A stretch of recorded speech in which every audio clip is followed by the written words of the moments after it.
Oh, no. Okay. So LinkedIn says you're not approved. So I'm removing LinkedIn. So we're going to have to figure that out. Save changes. Okay. But, we're still live. Yeah, we're live now on 2 platforms. We just haven't got there with the 3rd one just yet. Hello, everybody. Hello. This is Dr. Tom Allen Liebenois from Los Angeles. And Tim Collins from New South Wales in Australia. Fantastic. Hey, Tim. Sorry about that. I did not reach. My phone needs to be charged. Matthias gave me a very good suggestion. Matthias is my partner or my husband, and whichever, both. Anyway, he has me recording from my phone too. This is good for anybody, any business that is going live. If you want to take items out to be able to edit and post into your social media, record it on your phone at the same time. And then that way you can easily edit on your phone and post. So I'm a great tip for anybody who needs it. I was going to say, the multitude of value that we will create, marketing tips, social media influencing tips, and conversations about organizations. This one was not on topic at all, just so you all know. Funny. Right, sorry, I'm going to get a glass of water while Dr. Tom tells us about what we're going to talk today. Okay, yes. So what we're going to talk about today, this is our Wellness Month. And in our Wellness Month and well-being, we talked about well-being, and stress. We talked about imagine and igniting. Imagine is looking towards the future. Igniting is action today. Today, we're going to talk about well-being and wellness as it relates to immersing yourself in it within your organization, and also what it means to inspire in a couple of different ways that we were just talking about for well-being for the company and also for the individuals. Okay, so first of all, do you want to take us through some of these sort of different areas, different categories? I know. Whoops, should have shut that. Let me close that window. What was that? Go ahead, keep talking. This is Tom in a very dense urban environment, whereas I'm in this, sort of little magical part of New South Wales in Australia, which is actually for most people a holiday destination. So I get to live in a holiday destination. So I rarely get interrupted by traffic noise like that. Thank you, Tom, for demonstrating the wonders of where you live. And you can tell people are getting back to work too, because now out of my window, people are commuting, and you start hearing people cursing out the windows at different people. Welcome. Welcome back. Yes. So the categories of organizational wellness, Tom, can you just take us through a few of these?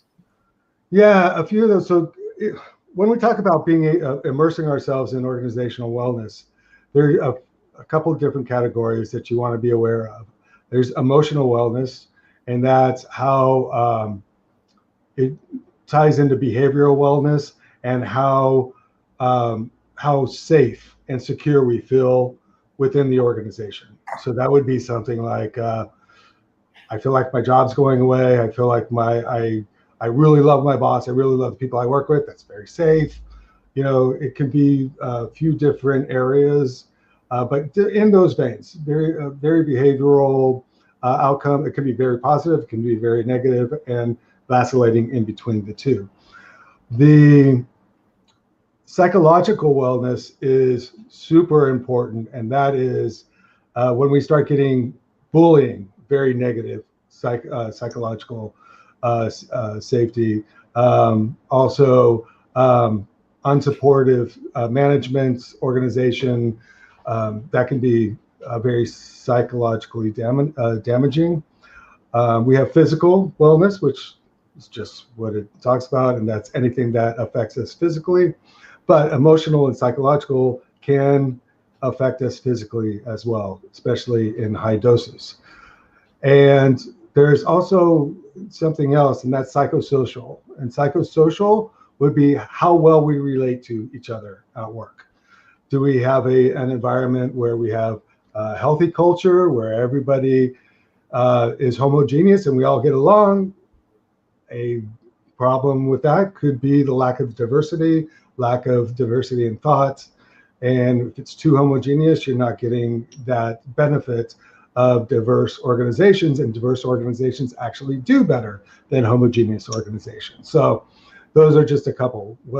Can you think of something else you would point out? No, I think in actual fact, there's probably, I mean, there's many other categories that we could factor in here, but I think that would be sufficient for us to focus on in today's discussion. And maybe what might be helpful is then for us to basically share some experiences or some anecdotes around some of these categories. What do you think? Should we do that? Yeah, and two things that I want to bring up, and not that we're forgetting these, but there's so much on it right now, and that's bias and fairness, right? And that's both racism and also fairness for women in the organization. Big issues talked about a lot right now. These others aren't talked about as much, so that's why we're talking about them.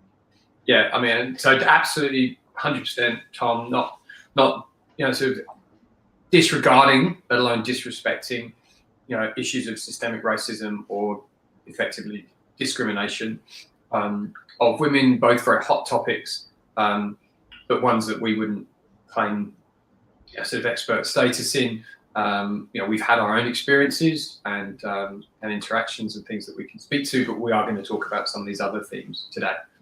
So just very quickly, I mean, something like two white guys talking about women's issues and race, systemic racism. Although I am half Mexican, but it doesn't look like it, so it doesn't make sense. That's not our space to hold. No. That's not ours to do. But let's talk about some of these other areas. So I had a conversation yesterday with, I would say, a very informed and somewhat a sort of advanced client in terms of their mindset around well-being, and they were observing that there seems to be a bit of a dual track happening at the moment. That there seem to be some people who very much feel like, everything's good here, everything's good now. What happened last year happened last year. Let's kind of seal that in a canister and throw it away and forget about it. And from a well-being perspective, their outlook is essentially there's no problem. Whereas there's a whole group who are still dealing either with high levels of elevated stress and diminished well-being right now, or they're sort of carrying the resonance of those stresses forward from last year. And essentially what this client was saying, and then sort of asking questions about how do I deal with this organizationally and how do I bring the team to engage with these challenges, is that you really don't know what people are bringing when they show up for work. And it's really a sort of a complicated one to unpack, how you can meaningfully, sincerely and authentically engage with whatever they're dealing with is what they're dealing with. How can we as an organization support them, putting our hand up and saying, we are going to benefit organizationally from supporting your well-being because of all of the other stuff that we talk about all the time: productivity, performance, cohesion, constructive conflict in diverse groups and all of that kind of stuff. So that was literally a conversation yesterday, which I think was indicative of how this conversation is right now. Yeah, and that's where Deconstructing Stress was built from. Yeah. It's the idea that where does individual come in and where does organizational come in and how do they intertwine? And the reality is that, and the reason I created that program was because, individuals bring stuff in and organizations give, and it's a reciprocal process.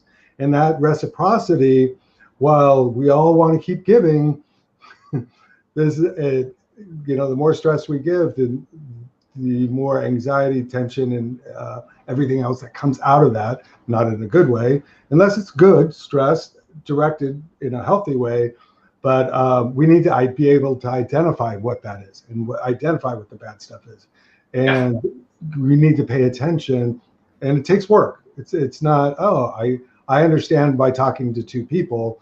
It's, let's, be purposeful about how we identify what's happening. Yeah, 100%. Absolutely.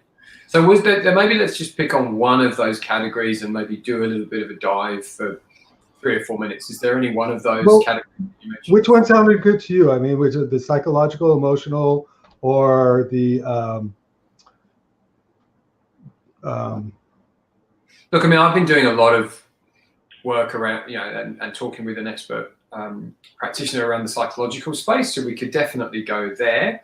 Otherwise, or psychosocial. I mean, either way. Right, well, why don't we do a little bit on psychosocial then? Yeah. I think psychosocial would be great because the reason I say that is because of our virtual space versus our in-person space. And as we talked about before, you guys are getting back to the in-person space a little bit faster. And what's going to happen is how we come into this space and are able to express where we are is going to affect how safe we feel and how we communicate with other people, how we communicate with our leaders, our bosses, and us, the leaders with their subordinates. Psychosocial effect, I mean, what's affected and what affects psychosocial is how we behave with each other. And if we're bringing in a lot of stress because we're forced back into an office that we're not comfortable with, that's going to bring one part of, and that's going to bring probably a lot of tension, a lot, maybe some outburst, maybe some impatience. Maybe you're left out in virtual and you're dying to get back to work, just complete opposite, right? But nobody's expressing or talking to that person about what they want, if they're disappointed, if they're happy about it, if they're not happy about it. And somebody else is getting to, and they don't understand why.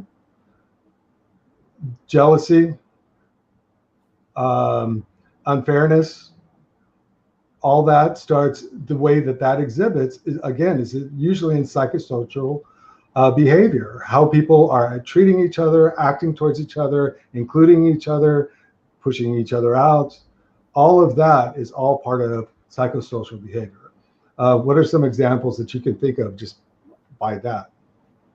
Oh, look, I mean, I'll share an example. So I facilitated 2 high-performing team sessions in the last month, and both of these teams had regressed from the last time that we engaged with them for very different reasons, for legitimate reasons. Impacts of COVID commercially, impacts, one of the groups had a change of leader, and we use this objective measure to kind of basically quantify there's been a regression in performance here, and we're resetting, recalibrating how to move the performance up again. But it was interesting, the comparison in how these 2 leaders interacted with their groups from a psychosocial perspective in order to bring the groups into a point of progressing forward and counteracting the regression. One of them essentially took the view of,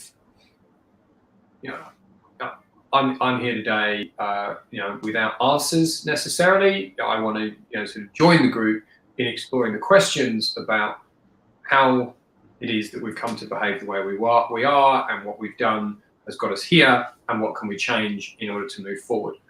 And what then essentially happened was this very collaborative, very safe, very trust-building dialogue. Probably about 15 people in the space, quite diverse in terms of demographics, age, gender, social status, qualification, etc. And it was a really productive session. The comparison was with a leader who,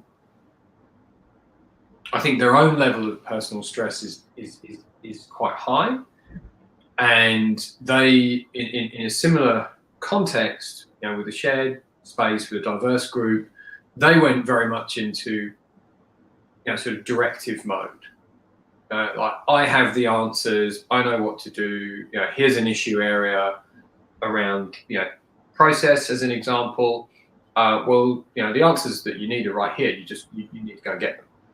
Right? And it was a very directing mode, and you could really sense the shift in the group, and there was actually probably a reduction in the feeling of safety and contribution, and wouldn't go so far as to say issues with trust flow immediately from that, but it certainly wasn't, sort of really positive how to build trust and how to engage and enable. Quick question on that. So when the leader, and I'm assuming both of them, it was the leader's response that guided, right? In the second one, did he or she jump to, or them, sorry, let's be correct. Did they actually address emotions or behaviors, or did they address process first? Process and a little bit of behavior, but very little. I think, my role as facilitator, I was trying to bring the lens towards emotion, emotion priming thought, priming action, then action delivering results through process and structures and systems. Now, the other leader, did they lead with process, or did they lead with emotion behavior? Yeah, it's an interesting question, because I would say that they are probably naturally a process-orientated person, but in this instance, they began their contribution expressing empathy about how everyone is feeling, acknowledging what emotions have been expressed to them. Even something as simple as, I acknowledge a number of you have expressed real frustration around where we're at, right? And also they were willing to share and involve in the discussion their own emotional state, and that they were feeling pretty exhausted, and they had some frustration, but also they had some joy from certain things that had occurred and that they were feeling good about, right? So I think that's a really good observation. And that's a very practical way of when someone says, well, how do you do that? It doesn't have, when we say emotion or behavior, it doesn't necessarily mean you walk in there, all right, emotionally, how are you doing? Behaviorally, who's beating you up and who's making you feel good? No, it's way more subtle. It's authentically saying, look, I know I've had frustrations. I've heard about frustrations within the group. I get that. What we really want to talk about, not only about our processes, but let's talk about as a whole, don't be shy away from any behaviors or emotions, because these are real in today's day and age. And if nothing else, that's what this has taught us, right? That we need to be open to what's going on in our lives and what's going on in our lives here, as well as the processes and the procedures, right? Very natural way to open up the dialogue without being touchy-feely, right? Which a lot of people are afraid of being touchy-feely, but this is a very practical way to do that. Yeah, and it is essentially the way that most people, I think, interact in groups within which they feel safe and have a high level of trust. Absolutely, and that's just thing. And you keep saying trust, and I do want to point out that trust, to feel safe, people have to have trust. Trust is the bottom ingredient, but to get trust, it has to be earned. This is not something that is just given, and it is not earned because you say, trust me. The last time someone say trust me, did you trust them? Probably not, right? You have to earn it. You have to earn it by being accountable, being responsible, being honest, being trustworthy. I was going to say, glad that you framed it that way, because I would say that trust is an outcome of consistently making people feel safe. And the changing trust by affecting safety, is one of the quickest ways to essentially degrade the trust that you've invested all the time and energy and effort in building. Right. And so, and what I want to throw into here, because we're immersing a little bit more. So going back to the earlier example, right? You have some people that are going to stay on virtual, and I don't know how truly your teams works going from face-to-face to solely virtual. Now you're going to be doing something probably in between, and you'll have some people going to full-time in person, right? Now, trust at any one of these stages has to be built in a different way, right? People think, well, if I trust you in person, I'm naturally just going to trust you on virtual. But just let me give you just a very simple example that we have all experienced. How many times that says, I'm talking to you in person, I say, well, I think you're wrong on that one. I think that's right. And you text, I think you're wrong.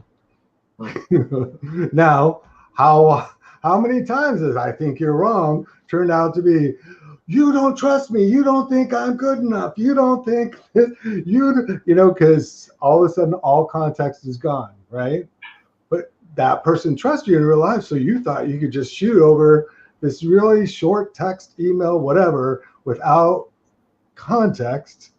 And all of a sudden that trust starts eroding, because if you do that once, twice, multiple times when you're working virtually, that goodwill that was built can be torn down. Like our money, that can be torn down faster than built up, right? So it requires more attention in a different way in both areas. And now when we're going to be in two different areas, it's going to require attention where you're working virtually, and a different type of attention when you're in face-to-face. Bless you. Thank you. Bless you, my child. I managed to get the mute going. Yeah, so just very quickly, final thing in the Immerse section, because I think we should briefly move to Inspire. I may have another sneeze coming. Okay, bless you. Bless you. So trust is actually going to be the next category that we're going to focus on. It'll be our next Better World Leaders kit bag focus, and it'll be the one following the next 4 TimTomTalks. So we are kind of purposefully segueing. But I think this is why we've chosen these categories, because they're perennial. As long as there's people in the workforce, these themes are going to be prevalent, and also there's some big disruptors that are coming that are going to impact on our well-being and the way we trust and build trust, and then also how we navigate the uncertainty of the world. So those are the 3, just to reiterate from previous conversations, those are 3 themes that we're going to be exploring, Tom and I, through this year. We're going to run a 3x3 cycle.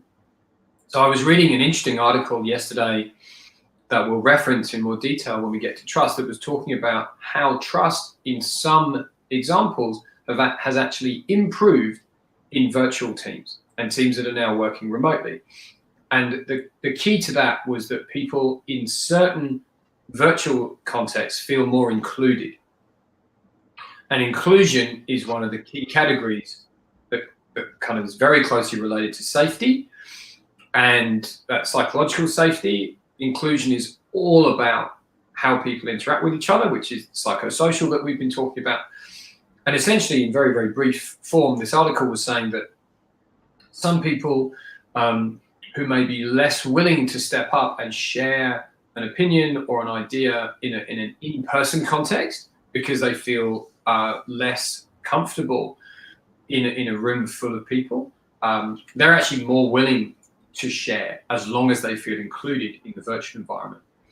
And also that because a virtual environment also sort of brings people into a shared workspace from their individual home context a lot of the time, unless people are working in remote workspaces, it kind of brings them to more of a level of equivalence, that it's not about, we're going into the boardroom, which is a space naturally kind of defined by seniority and status and authority.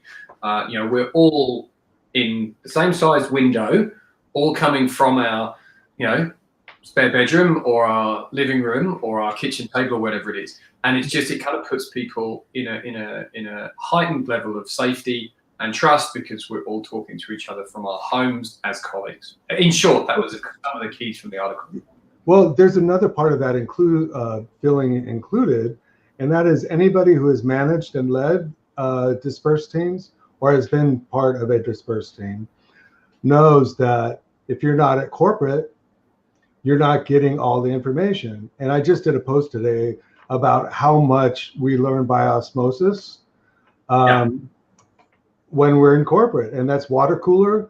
I mean, I call water cooler talk more than just the lunchroom. It's what happens in the hallway. It's what happens when you drop in your boss's office. What happens when people are standing outside the cubicles. What happens when you're at lunch and in a group and something comes up, and then people forget to share that, right? And then a lot of that is not shared with people in the dispersed locations. And today, with everybody being in those dispersed locations, that extra effort to explain what's going on and what is happening, everybody feels like they're on an even playing field. Because everybody's dispersed, nobody's dispersed. Yeah, and a Trello board, that's just kind of an open idea sharing forum, becomes the water cooler space. Right? Exactly, and which means that as you move back into the what are we going to call it? The most co-located, where you're hybrid's the most popular term in Australia. Some in, some out, some in sometimes, some out sometimes. As you move into that hybrid model, people are going to start realizing, wait, I didn't know, thinking that they heard because they were in the office and not knowing who's in the office, who's out of the office, and how to keep that inclusion going. It's going to be some hiccups. Yeah. So let's talk a little bit about some inspiring stories around well-being and what people have learned and their own journey. I think one of the things that it's something that we're involved in now, and Tim, you can speak to this more. And I think marketing is moving to impact and social marketing, because the advertising space is completely changing, and companies are trying to figure this out, how to move forward. But now people are looking now that people have gotten a taste of what a better life can look like, that they don't have to live in one place, they're actually going to look to be able to live and work in a place that they really want to be in. So they're going to start looking for higher level, inspiring places to work. And what better way to show an inspiring place, but one that cares about sustainability, the environment, social causes, and is taking an active role in that. And by building not only our vision towards that, but actively involving people in the move forward of how we're getting involved in the world, I think that's amazing. Do you want to tell them about the BG1? What's it called? I'm sorry, I forgot. Yeah, it's cool. So I just think we should, it's just, so this might seem like a bit of a tangent, but we're talking about marketing and, essentially sort of, impact-driven brands and companies and what have you. I think this is another one of the categories in terms of organisational wellness, really sort of talking about the health of the organisation being driven by, the well-being of people, but also ultimately driven by the well-being of the world and helping the world, because a healthy organization should be giving back. And if based on how healthy you are as an organization is how much energy you'll have to give to the rest of the world. Yeah. So, certain organizations are, very much, I think, recognizing, yes, the obligation, and that's being driven by, changing consumer expectations. But also, I think it's being driven internally by employees and the migration of talent towards impactful organizations. So, just as a story, as an example, since founding, 4i has supported charities, right? Like a regenerative agriculture charity, which is based in the US, called Kiss the Ground, which partners with farmers to help them basically repair the soil and become more productive through creating an enhanced level of well-being in the agricultural system. And also an organization that works with wellness for people in developing countries who don't have access to potable water, which is called Charity Water, which is run by an American guy called Scott Harrison. So we've always done that. We haven't typically talked about it very much. It's just sort of been there. It's been the sort of the subscription donation model. And then a couple of years ago, I got introduced to an organization called Business for Good, B1G1, which is buy one, give one. So the whole notion of this is that at the sort of the most basic level, if somebody makes a purchase from your company, you give something that is an impactful Tom's shoes here. action. So like Tom's shoes, but it's not necessarily a one-for-one. And even Tom's have moved sort of way beyond the one-for-one model and being much more active in community. So the idea essentially that we've adopted is that when we do anything that is a meaningful commercial action, we create an impact that does some good in the world. So we host a workshop. We ask the attendees of that workshop which of the 17 UN SDGs do they sort of most want to create an impact in, whether that's life under the sea or it's poverty or it's education. And then we literally sort of take them into the donation portal. We create the impact live in the environment with them, and there it goes. So, example, we run a workshop, on values and learning, and that's an educational space, and the participants of that might go, yeah, we're really, really interested in having some impact in education. So we go and we create 1,000 days of virtual learning for a rural community, or the children of a rural community in India. Just as an example. And then what we're doing for ourselves is we're running a campaign called Impact 170, which is the 17 global goals of the United Nations Sustainable Development approach. Every time we do something internally, we 10x that. So we're going to make a 10 times impact to each of those goals, because it really is a system and it needs to be looked at collectively. And the way that we operate, as a fabric, an ecosystem of collective, collaborative folk, that in of itself is a demonstration of Goal 17, which is partnerships to improve all of the other goals.